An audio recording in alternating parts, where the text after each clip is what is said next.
이런 정서의 차이 속에서 여하간 대선 그 구도는 그대로 진행되고 있는데 이번 주 오늘 나온 한국갤럽의 정기 여론조사가 굉장히 주목이 됐습니다. 일단 그 대선 후보들의 지지율만 말씀을 드리면 이재명 후보 45%, 김문수 후보 36%, 이준석 후보 10%를 얻었는데 전주 대비해서 이재명 후보는 6%포인트 하락했고 김문수 후보는 7%포인트 상승했고 이준석 후보는 2%포인트 상승했습니다. 네. 어떻게 보십니까? 그러니까 어제 발표됐던 MBS 조사하고 거의 추세가 비슷하게 나온 거예요. 특히 이제 관심은 이준석 후보가 어느 정도 될까 이게 궁금했는데 왜냐면 MBS에서 10이 나왔거든요. 네. 한국갤럽에서도 똑같은 숫자가 나올까 생각했는데 딱 맞게 10이 나온 거예요. 그러니까 이준석 후보 지지율이 조금 오른 거는 부인할 수 없는 사실인 것 같다 이렇게 해석이 될 것 같고요. 근데 전체적인 추이로 보면은 어느 정도 예상 가능했던 거예요. 제가 이전에도 나와가지고 계속 말씀드렸는데 사람이 정당 일체감이 금방 사라지는 게 아니에요. 아무리 큰 변수가 있다 하더라도 내가 그동안에 찍었던 정당, 특히 보수면 보수 정당, 진보면 진보 정당을 버리지 못하는 거예요. 최종적으로 뭔가 투표율이 다가오면 다가올수록. 그렇기 때문에 그렇게 그동안에 유보나 아니면은 좀 다른 생각을 가지고 있었던 보수층이 결집하고 있다. 특히 이 영남, TK, PK 쪽에서 이재명 후보가 앞서고 있다. 뭐 이런 얘기들이 굉장히 많이 나왔잖아요. 오히려 보도가 되니까. 네. 이건 아닌데 이러면서 그쪽에서 결집 현상이 확실하게 이루어지고 있다. 이렇게 봐야 되는데 근데 저는 완전히 100%된 것 같지는 않아요. 왜냐하면 국민의힘 지지층 사이에서는 완전히 다 이뤘어요. 더 결집할 게 없어 제가 볼 때는. 왜냐하면 그러니까 국민의힘 지지층만 따로 떼가지고 보면은요. 국민의힘 지지층에서는 김문수 후보가 91이 나왔어요. 아, 이번 갤럽 조사에서요? 네. 그리고 이준석 후보가 6이 나왔어요. 아. 뭘 또 결집할 게 있어? 국민의힘 지지층은 국민의힘 정당 지지자들이든 아니면은 네. 국민의힘 당원이든 이제 마음 결정 다 김문수 쪽으로 어느 정도 했다. 이준석 조금 하고. 근데 보수층에서는 아직 확실하게 결집은 되지는 않았다. 이 보수층은 김문수 후보한테 65, 지난주에 58이었는데 올라갔죠. 이준석 후보가 그대로 11대 11. 그러니까 네. 똑같고요. 이재명 후보가 한 20% 초반까지 올라갔다가 18% 나왔거든요. 네. 그러니까 그 보수층 전체로 보면은 김문수 후보 쪽으로 한 65 정도가 가 있기 때문에 보수층 전체에서는 아직 결집 현상이 이루어지지 않았는데 이거는 결집이라고 보기 어려워요. 왜냐하면 내란에 대한 비판적인 시각을 갖고 있는 보수층이 상당히 많이 있거든요. 그러니까 그런 층들은 일부는 중도 보수 성향으로 떨어져 있거나 아니면은 도저히 국민의힘 김문수 후보는 못 찍겠다고 하는 층이 있기 때문에 이 층은 마지막에 가가지고 김문수 후보를 다시 찍겠다 이렇게 마음 먹을 것 같아 보이지는 않아요. 그게 결정적으로 이재명 후보하고 김문수 후보가 한 9%포인트 정도 나는 이유가 되는 것이다. 중도층은 이재명 후보가 김문수 후보보다 한 2배 정도 높거든요. 여전히. 그러니까 그런 차이가 있고요. 제가 제일 주목했던 건 뭐였냐면은 한국갤럽이 쓱 흘리듯이 언급한 부분이 있어요. 이게 대선이 일이 다가오면 다가갈수록 정당 지지율에 수렴한다고 하거든요. 각 후보 네. 지지율에.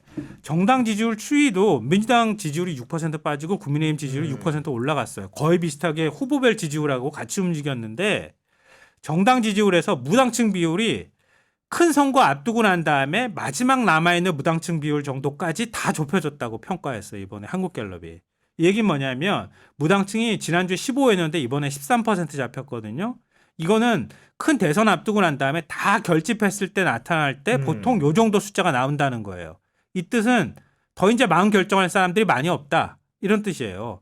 그러니까 구도를 뭔가 큰 변수가 있어서 확 뒤집지 않는 한 이제 다 어느 정도 결집이 됐어요. 네. 진보층은 다 이미 돼 있기 때문에. 그리고 후보별 지지율도 세부적으로 봐도 의견 유보층의 비율이 8%까지 줄어들었어요. 의견 유보가. 네. 네. 지난주에 12%였거든요. 8%까지 줄어들었다는 얘기는 달리 말하면 이 정도 층은 나중에 와서 투표 안 한다는 뜻이에요. 그러면 거의 다 선택했다는 뜻이 되는 거거든요. 네. 그럼 이건 또 이렇게 얘기하면 너무 또 그 희망적인 얘기 해가지고 네. 또 보수 지지층 자극한다는 얘기 제가 들을 것 같긴 한데 제가 감히 예상하건대 아마 대선 결과도 요 구도에서 크게 달라지지 않을 것 같다. 그러니까 김문수 후보는 30% 후반이나 40% 최대 40% 안쪽에서 결정이 되고 이준석 후보는 10 아래나 10 정도. 네. 그리고 이재명 후보는 지금 45% 중반인데 요게 조금씩 올라간다는 전제를 가지고 제가 말씀드리는 거거든요. 이재명 후보는 저는 제가 생각할 때 50. 고에서 1, 2 왔다 갔다 하는 수준. 그리고 김문수 후보는 40에서 왔다 갔다 하는 수준. 이준석 후보는 어차피 보수기 때문에 10에서 왔다 갔다 해봐야 보수 합치면 50이잖아요. 벌써 과반이란 말이에요. 이준석 후보는 지금 지지율에서 크게 변동이 없을 가능성이 있다. 근데 우리 이병철 변호사님은 사실은 진즉부터 아마도 이제 선거를 앞두고는 붙을 수밖에 없다. 접전을 할 것이다 예상을 하셨는데 이런 추이에 대해서 민주당이 좀 위기감을 가져야 된다는 생각을 갖고 계시잖아요. 그렇죠. 네. 어떤 측면에서 그렇습니까? 일주일 만에 이렇게 붙는 건 없어요. 이거는 민주당이 너무 못했다는 거고 저쪽은 상대적으로 잘했다는 거예요. 뭘 잘했고 뭘 못했죠? 예, 그게 중요한 거죠. 네.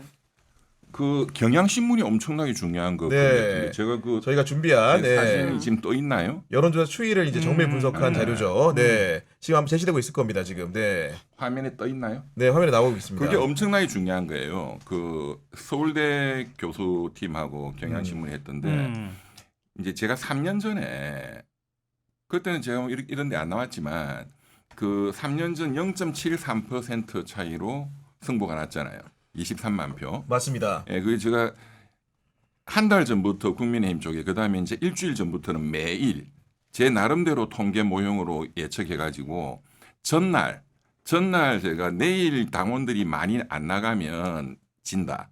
그러니까 당원들을 최대한 동료시킨다고 할 때 1% 이내로 이길 거다고 제가 당시에는 국힘 기준으로 말씀하신 국민의힘. 거죠. 네, 네. 국민의힘. 그때 네. 막 10%로 이긴다 난리가 났거든. 이준석이 그 대표할 때. 내부적으로는 여의도 연구소에 10% 이긴다. 뭐 최소한 7% 이긴다. 저는 1% 이내로 이길 거다. 네. 하루 지나면 진다. 그대로 맞았잖아요. 그래서 이제 그 끝나고 나서 홍준표 시장님이 바로 전화가 와가지고 그 네. 다음 날 이걸 어떻게 맞추냐. 그렇게 정확하게. 아무도 예측을 못했는데 아무도 다 10% 이긴다 그랬어요. 이준석이도 그 깡통이거든. 그래서 제가 그 통계 모형을 쫙 설명을 했는데 그때 제가 홍준표 시장이 굉장히 똑똑한 분이라는 걸 알았어. 하나하나를 다 물어봐. 그 궁금한 거에 대해서. 그래서 제가 이제 그때 정규재 선생이 했던 펜앤마이크 거기서 나와서 설명해 달라 해서 제가 딱 설명도 하고 다 했는데 그게 지금 이게 경향신문 서울대 팀이 한 지금 중앙선관위에 등록되어 있는 276개든가 전수조사했다는 그 거죠. 여론조사하는 기관들이 지난 5개월 동안 지금까지 했던 거를 전부 다 이제 이거를 뭐 쉽게 말하면 평균 내는 거죠. 모형에 집어넣고. 네. 네. 그래서 이제 4천만의 그 모수를 추정하는 건데 그 이제 베이직 기법이라고 있어요. 그 이제 수학적인. 근데 그걸로 이제 했더니 지금 그 뭐 그래프가 나오겠지만 김문수는 급상승을 하잖아요. 예. 그리고 전체가 진한 선이 있고 그 선 주변으로 이렇게 밴드처럼 이렇게 맞아요. 비슷한 게 네. 있잖아요. 그게 이제 네. 276개를 이제 점을 다 찍은 거죠. 쉽게 점을 얘기해서. 찍어서, 예. 예. 그럼 쉽게 말하면 이런 거죠. 이제 오늘 뭐 한국갤럽이다. 그 1,000명 대상으로 하는 거잖아요. 네. 네. 1,000명을 가지고 4천만 유권자를 예측하는 건 오차가 많거든. 그런데 이제 통계학에서 대수의 법칙이라고 있어요. 숫자가 커지면, 그러니까 표본의 숫자가 커지면 이제 이 모수를 예측하는 그 확률이 표본이 10만 개 이상이 되면 99.999%까지 예측이 돼요. 그러니까 276개니까 한 20몇만 명이 되는 거단 말이에요. 샘플이. 샘플이. 예.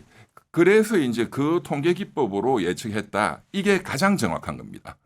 예, 완전히 붙었잖아요. 맞아요. 거의 지금. 붙어가잖아요. 이렇게 급상승하고 맞습니다. 지금 이재명 후보는 최근 2, 3주 동안에 서서히 내려옵니다. 그리고 이준석 후보는 2주 동안 서서히 올라갑니다. 이게 거의 대칭이에요. 그러니까 이준석 후보가 이재명 후보의 표를 먹고 있다라고 봐야 돼. 예, 이게 굉장히 뼈아픈 겁니다. 그래서 제가 엊그제부터 이준석이 범죄에 대해서 내가 집중적으로 다른 데 가서 때리고 있어요. 성상납도 또 때릴 거야 지금.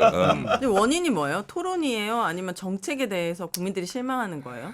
저는 첫째, 그러니까 상대방이 잘못한 게 우리나라 정치는 문법이잖아요. 그렇지만 자기가 잘하는 게 있어야 되거든. 네. 근데 이제 이재명 후보가 처음에 중도 보수, 흥묘백묘, 뭐 그거는 제가 굉장히 잘했다. 그런데 그 이후에 후속타가 없어요. 그 이후에 생각나는 게 하나도 없어. 유튜브는 전부 다 지기현이 룸살롱 여기 미쳐가지고 2주일 동안 제가 제발 이런 거를 이렇게 끌고 가면 안 된다. 네. 그런데 지난 토론 때 사실 이재명 후보가 토론을 나름대로 잘했어요. 그러나 그 토론의 여파로 이준석이가 한 2~3%가 떴거든요. 그렇죠. 네. 이준석이는 머리 든 게 깡통이야. 경제학 몰라요, 걔는. 그런데 뭐 호텔 경제학 뭐 말도 안 소리 때리니까 언론이 써주는 거예요. 재밌거든. 기자들도 뭐 아무것도 모르니까. 흥미유발적으로. 흥미유발 예, 그렇죠. 뭔지 알 것 같습니다. 프레임을 예. 장악한 거예요. 그러니까. 예. 그러니까 한동훈이도 저 깡통이거든요. 그것도 숟가락 얹었어. 예? 뭐 기업을 위축시킨다 정부 지출을 하면 그러니까 또 국민의힘의 신동욱 대변인 그 내 동기인데 그것도 완전 깡통이거든. 그놈은 또 이 사회주의다. 그 전부 깡통 소리 하는데 이 프레임을 잡은 거예요. 그 코끼리는 생각하지 마. 조지 레이코프. 네. 여기서 프레임을 장악했어. 근데 여기서 그냥 방어적으로 그거 아니에요. 이거는 서민들 살리려고 자영업자 살리려면 이렇게 재정 지출하자는 뜻이에요. 그러면 어떤 성수 효과라는 걸 통해서 이렇게 소비 정대 효과가 있는 거예요. 그래 해봤자 안 통하는 거야. 정확하게 프레임에서 진 거예요. 그러니까 호텔가 120원이 잠식을 했다. 커피값 120원도 마찬가지고 그럴 때는 내가 프레임을 더 큰 거를 던져야 돼. 전환을 시켜야 되는 거지. 그렇지. 제 네. 같으면 이렇게 할 거야. 지금 이 사람들은 케인즈 싫어하니까 정부가 나서지 마라 이거잖아요. 네. 그러면 너가 좋아하는 그래 시카고 학파대로 할게. 케인즈도 하고 시카고 학파 그래 밀턴 프리드만이 굉장히 불경기 때 뭐 하라겠냐 헬리콥터에서 달러를 헬리콥터 만위를 퍼부어라 했다. 밀턴 프리드만 책에 있어. 그럼 그것도 할게.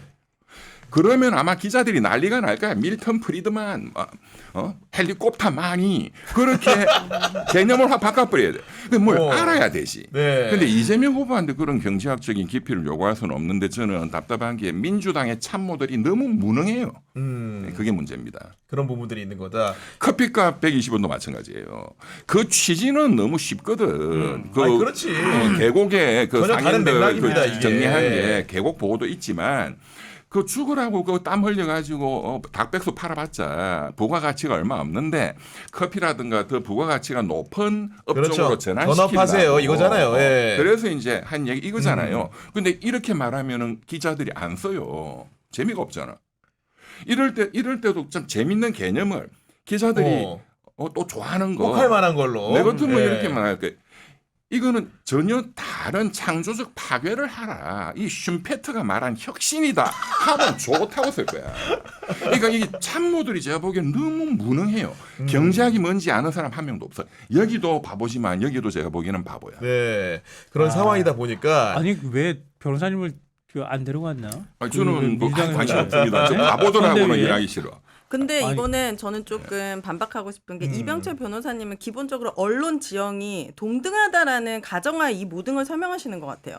지기현 판사의 룸사롱은 사실 많은 사람들에게 도덕적으로 지탄받아야 되고 사법부에 대한 신뢰를 잃을 만큼 되게 큰 영향이에요. 그거는 민주당을 욕할 게 아니라 사법부에 대한 신뢰가 믿어도 되나? 이렇게 생각하는 게 상식적인 국민들의 반응이고 커피 120원도 이상한 댓글 조작해가지고 내가 누구 아빠다 말 쓰면서 자영업자도 아니면서 그걸 또 국힘에서 활용하고 그러니까 이렇게 나쁜 것들은 언론이 더 많이 실어주고 언론 지형이 너무 이렇게 불공평하게 되어 있는데 이거를 얘네들이 멍청하고 얘네들도 멍청해서 이렇게 됐다라고 하기에는 언론의 문제가 저는 크다고 봅니다. 언론 탓하면 뭐 해결이 됩니까? 그 전쟁에서 다지지. 그렇죠. 현재 네. 조건에서 이겨야 이겨야지. 되니까. 예. 아니 전 뭐 프레임을 전환할 필요가 있다고 하시는 말씀에 대해서는 동의하고요. 그러니까 이런 논쟁에 빨려 들어가지 말고 다른 프레임으로 갈 수 있도록 하는 걸 던졌어야 할 필요는 있다. 그러니까 저는 지기현 룸살롱이 잘못됐다는 뜻이 아니고 네. 이런 제가 계속 그러잖아요. 정치에 지친 그 분들이 많단 말이에요. 맞아, 그러니까 정서적으로. 이쪽만 생각하면 안 돼. 이쪽은 정치가 좋겠지. 막 떠들면. 근데 이쪽은 이제 지겨워. 근데 경제 먹고 좀 살자. 그 얘기를 좀 해라 이거거든요. 그런데 기대를 했는데 이준석이가 막 헛소리 때리고 막 하는데 방어를 제대로 못 하는 것 네. 같거든. 그러니까는 지지율은 떨어지고 여기는 올라가는 거예요. 지금 이재명 대표는 먹사니즘이라고 해가지고 계속 먹고 사는 문제에 대해서 그러니까. 얘기하고 있어요. 그러니까 의사 전달을 제대로 하는 방법을 모른다 이거죠.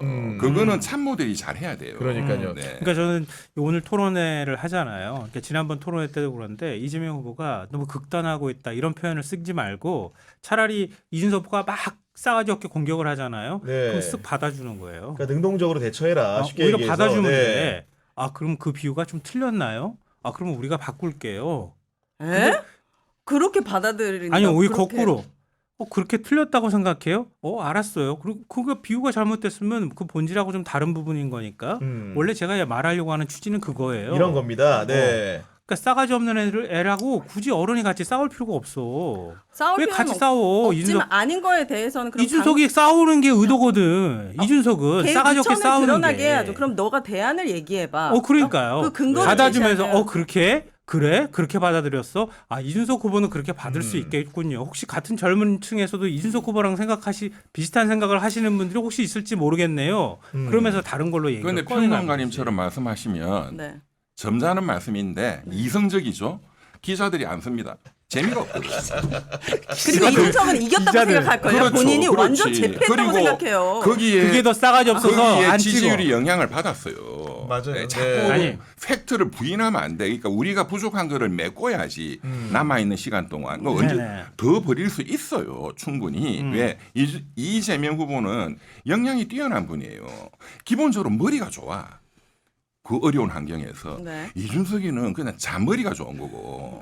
상대가 안 되죠, 예, 솔직히. 예. 그러니까는 좀 금방 이런 걸 깨달아. 네. 예를 들어서 제가 한 가지 이렇게 유명하지만 모두가 모르는 사례를 들어드릴게요. 1979년도에 미국 대통령 선거가 있었는데 그때 공화당 후보가 유명한 레이건 후보였어요. 그렇죠. 네. 레이건이 대통령이 됐지 그때. 그때는 후보였고 민주당의 현직 대통령이 카터 대통령이었어요. 그때도 2차 올쇼크니 베트남전만 너무너무 경제가 미국 경제가 가장 심각할 때지. 스태그플레이션. 경기 침체와 물가상승 그렇죠. 같이 오는 인플레도 네. 세고 실업자도 세고 우리나라 이제 비슷한 그런 느낌이잖아요. 그때도 이제 경제가 너무 쟁점인데 레이건 후보가 뭐 경제에 대해서 모르거든요. 그분은 뭐 영화 배우 영화 출신. 출신이고. 네. 근데 카터는 경제에 대해서 잘 알아요. 큰 농장 주고 기업인이기 때문에. 근데 그 토론에서 압도적으로 레이건이 떠버렸어요. 그 뭐냐? 네. 그러니까 레이건 후보가 이렇게 말을 했어요. 어떻게 경기를 살릴 거냐 이게 핵심이잖아요. 경기 후퇴는 내 옆집 사람이 실업자가 되는 거고 경기 불황은 내가 실업자가 되는 것이고 경기 회복이 중요하잖아. 그렇지. 경기 회복은 카터 대통령 당신이 실업자가 되는 거야. 내가 대통령이 돼야 돼. 그게 전국을 뒤덮었어. 이 의사전당 이 팍 꽂히잖아요. 명료하게 딱 꽂히니까. 그거구나. 바보야. 문제는 경제야. 그거지. 그거지. 예. 그래서 그 레이건이 이제 4년 하고 그다음에 부시 행정부도 그 뭐 베트남전에서 지고 계속 했는데 걸프전이 정말로 현대전으로 엄청난 압승을 했거든요. 그래서 다시 이제 선거가 있었죠. 부시하고 민주당의 클린턴하고 네. 부시가 압도적으로 이긴다고 다 예측했어요. 그런데 져버렸어. 근데 너무 많은 전쟁 비용을 썼고 역시 또 경제가 쟁점이라는 거를 유권자들 마음에는 그때 그 똑똑한 빌 클린턴이 It's economy stupid 바보야. 문제는 경제야.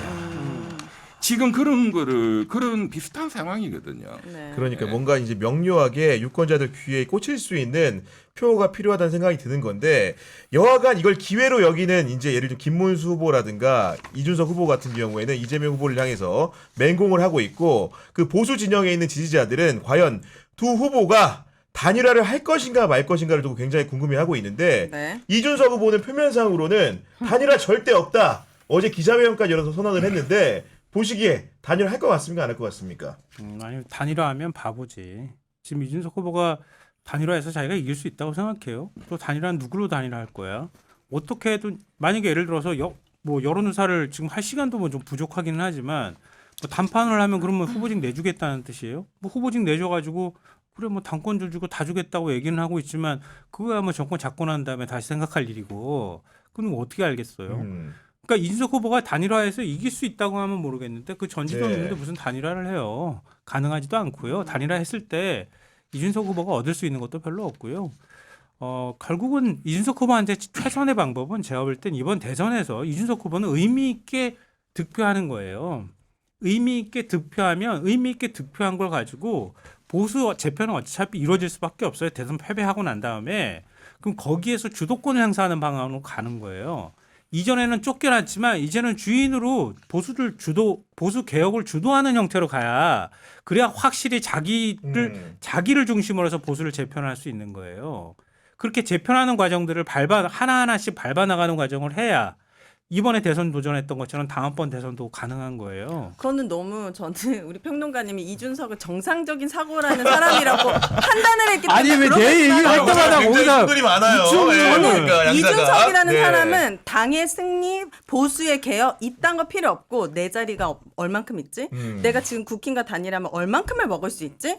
어차피 그 다음날 말 180도 바꾸는 계산적일 게 거다. 네. 대변으로 제가 앞장서서 국민의힘을 다 어. 청소하겠습니다. 단일화 내가 목숨 걸고 단일화 해가지고 김문수 후보를 그러고도 남을 인간이에요. 명태균하고 그래서 아직까지 연락하는 인간인데. 속내가